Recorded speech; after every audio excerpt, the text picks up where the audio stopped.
Hello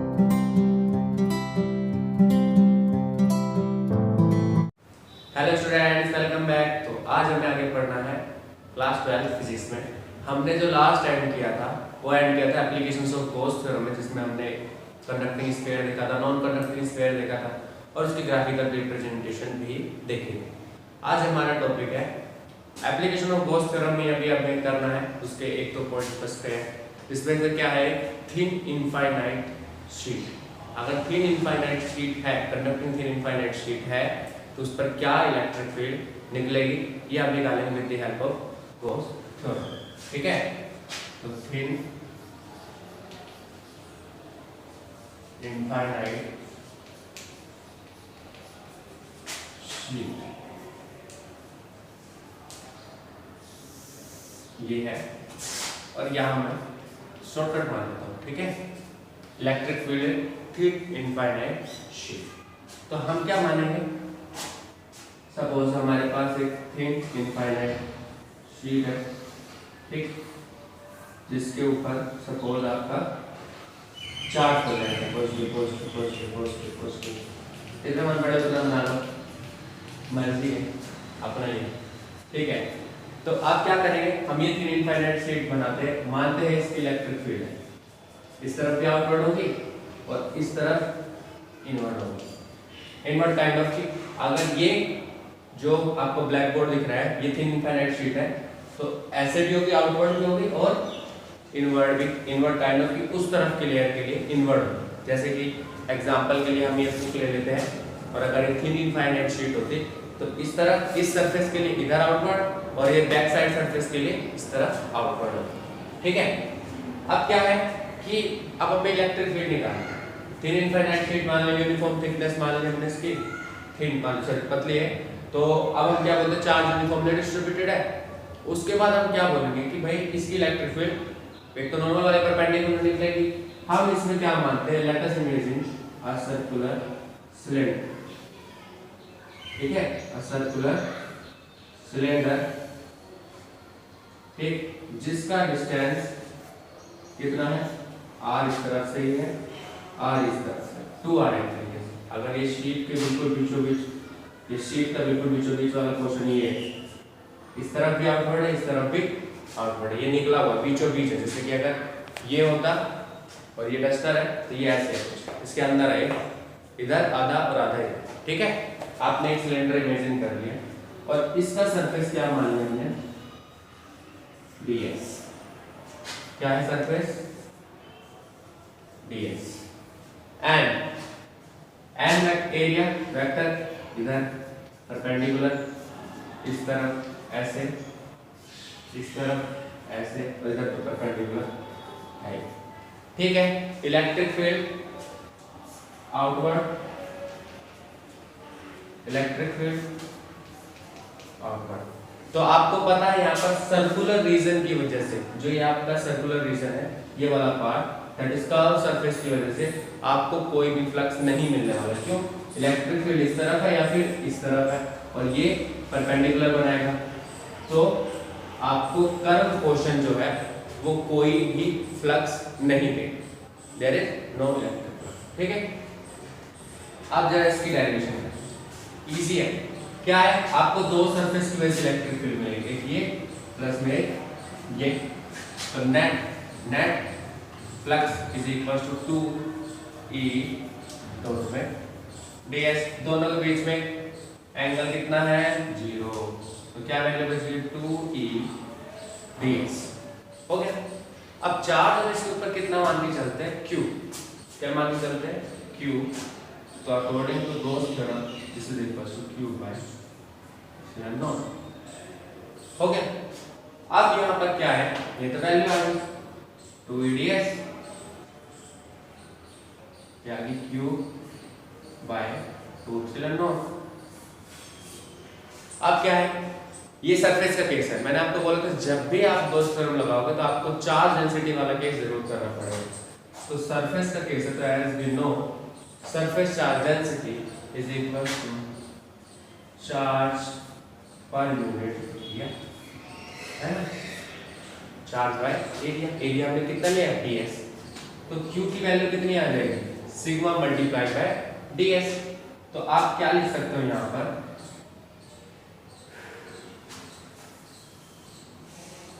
जिंदगी में boundaries कितनी जरूरी होती है आप देख सकते हो।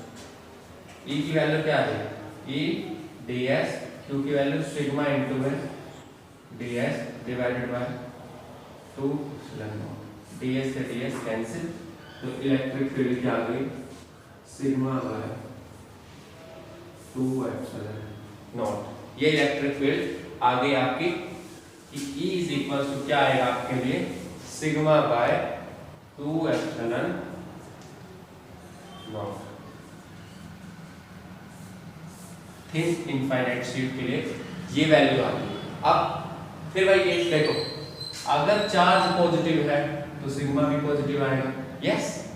तो sigma would be greater than 0 for charge greater than 0। इसे ऐसे याद रखना है, for charge less than 0 if charge is negative then sigma also less than 0, यानी कि जो आपकी सरफेस चार्ज डेंसिटी है वो भी 0 से क्या हो जाएगी, छोटी हो जाएगी, नेगेटिव वैल्यू आएगी। ये पॉजिटिव है तो ये भी पॉजिटिव है, और ये नेगेटिव है तो ये भी नेगेटिव है। इस तरीके से आपने क्या निकाल लिया, सिग्मा की वैल्यू। अब एक बात आप देखो, आपने चाहे वायर वाला केस किया हो, चाहे आपने स्फीयर वाला केस किया हो, बट जब आप ये केस कर रहे हो यहाँ पर इलेक्ट्रिक फील्ड जो है वो किसी भी तरीके से R पे डिपेंड नहीं कर रही है। देखो कोई R नहीं है, यानी यहाँ पर इलेक्ट्रिक फील्ड को इस चीज से कोई फर्क नहीं पड़ता कि भाई आप कितना इतने डिस्टेंस पर रखो तब भी सेम आने, इतने डिस्टेंस पर रखो तब भी सेम आने। ओनली डिपेंड किस पे कर रही है, सिग्मा। सिग्मा प्लस है तो प्लस है। अभी देखो sigma greater than 0 electric field is radially outward, positive charges लिए।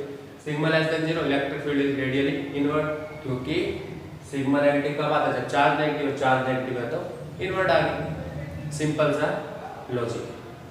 अब क्या होता है, अगर यूनिफॉर्म थिकनेस आ जाए, यूनिफॉर्म थिकनेस आ जाए तब क्या होगा, एक शीट है यूनिफॉर्म थिकनेस इनफाइनाइट शीट है, तब इलेक्ट्रिक फील्ड क्या आएगी, तो तब इलेक्ट्रिक फील्ड आती है सिग्मा बाय एप्सिलॉन नॉट।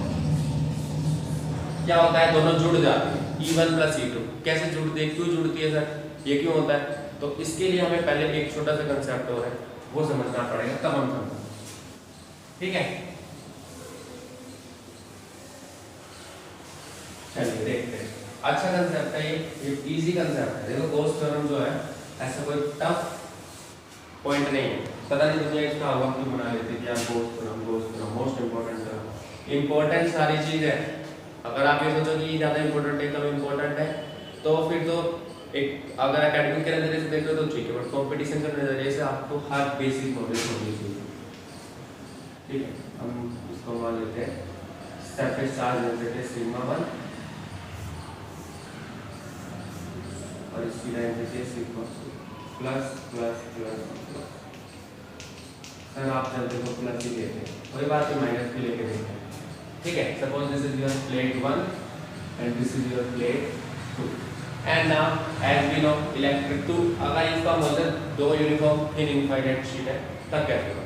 अब आप क्या देखते हो, जानते हो, इसके लिए हम क्या मानते हैं, इस तरफ जो फील्ड होगी उसको पॉजिटिव लेंगे और इस तरफ जो फील्ड होगी उसको नेगेटिव लेंगे। अपनी तरफ से मैं मान रहा हूँ, आपकी मर्जी, आप कुछ भी मान सकते हो। ये हो गया रीजन 1, इस तरह इन दोनों के बीच में रीजन 2 और यहाँ रीजन हो जाएगा रीजन 1, रीजन 2, रीजन 3। अब इलेक्ट्रिक फील्ड देखते हैं, इसके लिए इस तरफ कैसे होगी, दिस इज योर E1, इसके इस तरफ कैसे होगी, this is your direction of E1, इसके थर्ड रीजन में भी E1 किस तरफ होगा, इसी तरफ, क्योंकि भाई इसके इस तरफ जितना भी इसका राइट वाला पार्ट है उसमें इस तरफ होगी, इसके जितना भी लेफ्ट वाला पार्ट है उसमें इस तरफ होगा। सेम भी सिग्मा 2 पे लगाते हैं, इसके इस तरफ E2 होगा इस तरफ, इसके इस तरफ E2 होगा ऐसे, ठीक है। इससे इस तरफ आ गए ना, इसके लेफ्ट में लेफ्ट की तरफ जाएगा और फर्स्ट रीजन में भी E2 की तरफ होगी इस तरफ। समझने के लिए सिंपल है, देखो ये प्लेट है, इस तरफ इसके सरफेस पे नॉर्मल निकलेगी ना, इस तरफ और इस तरफ, तो इसके लिए E1 इधर और इधर, इस तरफ जितना भी रीजन होगा सब में इस तरफ ही निकलेगी, तो ये वाली ऐसे ही हुआ, इसके इस तरफ इस डायरेक्शन में हो जाएगी आपके राइट तरफ में, और इसके लेफ्ट में हो जाएगी इस डायरेक्शन में, चाहे आप यहाँ बनाओ जहां मन पड़े वहां बनाओ, इलेक्ट्रिक फील्ड की डायरेक्शन आपको। अब देखते हैं net electric field for region 1। क्या करोगे, सेम डायरेक्शन में है E1 प्लस E2, बट क्या है दोनों ही नेगेटिव, हमने इस डायरेक्शन को नेगेटिव माना है तो दोनों ही नेगेटिव है, तो आप इसके आगे क्या लिख दोगे माइनस, दोनों में से माइनस में कॉमन लेके स्टार्ट किया, दोनों प्लस तो होगी बट दोनों ही नेगेटिव डायरेक्शन में, तो minus, that is there E1 sigma 1/2 epsilon naught plus sigma 2/2 epsilon naught. ठीक, इसमें से 1/2 एप्सिलॉन नॉट कॉमन आ गया, अंदर बच गया सिग्मा 1 प्लस सिग्मा, ये आ गई electric field due to region 1।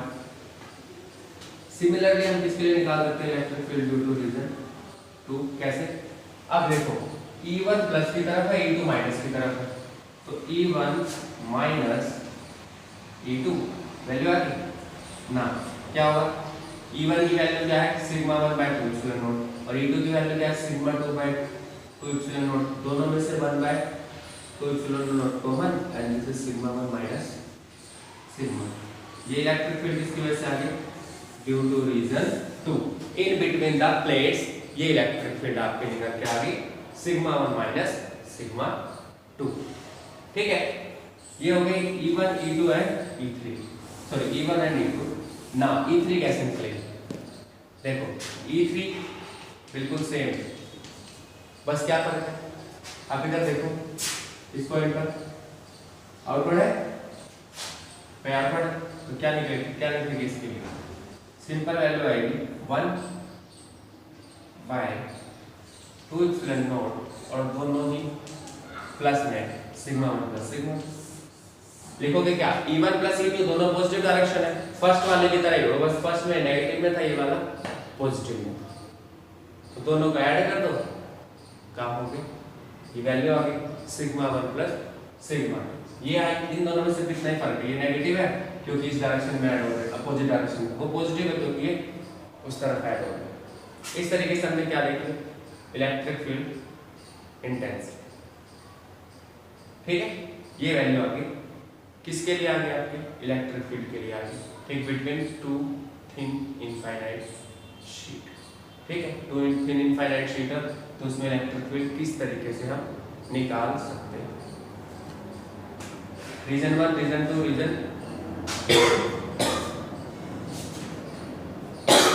3, तीनों के लिए आ गई। ठीक है, अब सिंपल क्या केस लेना आपको, इसी में समझते हैं। अगर दो सेम चार्ज डेंसिटी है, क्या है सेम चार्ज, यानी एक पे अगर प्लस सिग्मा रखूं और एक पे अगर मैं माइनस सिग्मा रखूं, सेम चार्ज डेंसिटी, तो इलेक्ट्रिक फील्ड दोनों की क्या आने वाली, सिर्फ डायरेक्शंस का इंपैक्ट आएगा। तो देखते हैं इलेक्ट्रिक फील्ड क्या आती है। Region 1, region 2 and region 3। अब हमें रीजन 1, रीजन 2 और रीजन 3 के सिर्फ ये वाला फॉर्मूला आता है। अब आप ये देखो सिग्मा माइनस सिग्मा, इसमें पुट करके देखें रीजन 1 में सिग्मा माइनस सिग्मा क्या आएगा, अगर मैं दिखाऊं आपको E1 की वैल्यू होगी 1/2 एप्सिलॉन नॉट, सिग्मा 1 की जगह पर सिग्मा और सिग्मा 2 की जगह पर माइनस सिग्मा, कैंसिल आउट हो गया, दैट मींस 0। E3 में देखो सिग्मा 1 की जगह पर सिग्मा, सिग्मा 2 की जगह पर माइनस सिग्मा, कैंसिल आउट हो गया, क्या आएगा 0। ठीक है, is equal to E3 equal to 0। That means there is no electric field outside of these two infinite sheet. ना तो लेफ्ट में मिलेगी ना ही इन दोनों के राइट में मिलेगी, यानी फर्स्ट और थर्ड रीजन में इलेक्ट्रिक फील्ड 0 आ जाएगी। बट अगर मैं इलेक्ट्रिक फील्ड देखूं in between the plates, that is region 2, तो सिग्मा 1 की जगह क्या रखना है आपको सिग्मा माइनस, सिग्मा 2 की जगह क्या रखना है माइनस का सिग्मा, माइनस माइनस प्लस हो गया, और सिग्मा प्लस सिग्मा क्या आ गया 2 sigma bye 2 epsilon not, 2 cancel हो गया, तो electric field in between the plate क्या आ गई, सिग्मा बाय एप्सिलॉन नॉट। ये इलेक्ट्रिक फील्ड आ गई इन बिटवीन द प्लेट, और ये इलेक्ट्रिक फील्ड 1 और 3 क्या हो जाएगी आपके, 0, बिटवीन 1 एंड 3 में 0, अगर दोनों पर अपोजिट चार्ज डेंसिटीज है तो। ठीक है, अब केस ले लेते हैं अगर दोनों पर सेम चार्ज डेंसिटी।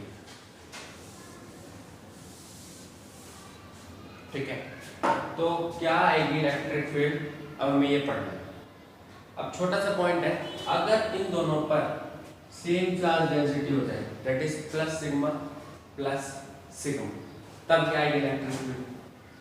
सिंपल, कुछ नहीं करना, आप देखो प्लस सिग्मा है, पुट कर देते सिर्फ इन इलेक्ट्रिक फील्ड 1 में क्या आएगी, सिग्मा, ये sigma plus sigma, that is 2 sigma bye 2 epsilon not, cancel हो गया, सिग्मा बाय एप्सिलॉन नॉट आ गया। इसमें भी सिग्मा प्लस सिग्मा, 2 सिग्मा 2 से 2 कैंसिल हो जाएगा, बस फर्क कितना आएगा यहाँ पर, ये फर्स्ट वाले रीजन में माइनस आती है, फिर माइनस हो जाएगा। ठीक है, इसमें सिर्फ क्या आएगी, electric field in region 3 is equal to sigma by epsilon not, but electric field in between the plate will be 0। How, यहाँ पर सिग्मा पुट करो, यहाँ पर सिग्मा पुट करो, electric field in between the plates is 1/2 epsilon not sigma minus sigma, cancel, that is 0। तो electric field in between the plates क्या हो गए, 0, और बाकी जगह पर आपने नॉर्मल देखा आउटसाइड लाई कर जाती है, इनसाइड कोई इलेक्ट्रिक फील्ड है, मतलब ऐसे आउटवर्ड इधर आउटवर्ड। तो अगर यूनिफॉर्म ठीक है, यूनिफॉर्म थिकनेस की कोई इनफाइनाइट शीट है तो उसमें इलेक्ट्रिक फील्ड रीजन 3 और रीजन 1 में बनेगी और इसके बीच में नहीं बनेगी। कैसे, अगर मान लो शीट है, इसकी यूनिफॉर्म थिकनेस है, तो ये प्लेट बिल्कुल एक ऐसी काम करेंगे, 2 पैरेलल इनफाइनाइट शीट्स है, दोनों पे चार्ज डेंसिटी क्या आएगी, सेम आएगी। अगर एक ही सरफेस की शीट है तो क्या होगा, इन बिटवीन द प्लेट इज 0, और इस तरफ इलेक्ट्रिक फील्ड आपको मिलेगी सिग्मा बाय एप्सिलॉन नॉट, एक तरफ माइनस एक तरफ प्लस, और वो भी अगर आप डायरेक्शन वाला केस ना लो तो सिंपल सिर्फ इलेक्ट्रिक फील्ड क्या मिलेगी, सिग्मा बाय एप्सिलॉन नॉट। ठीक है, तो ये थी electric field due to 3 infinite sheet.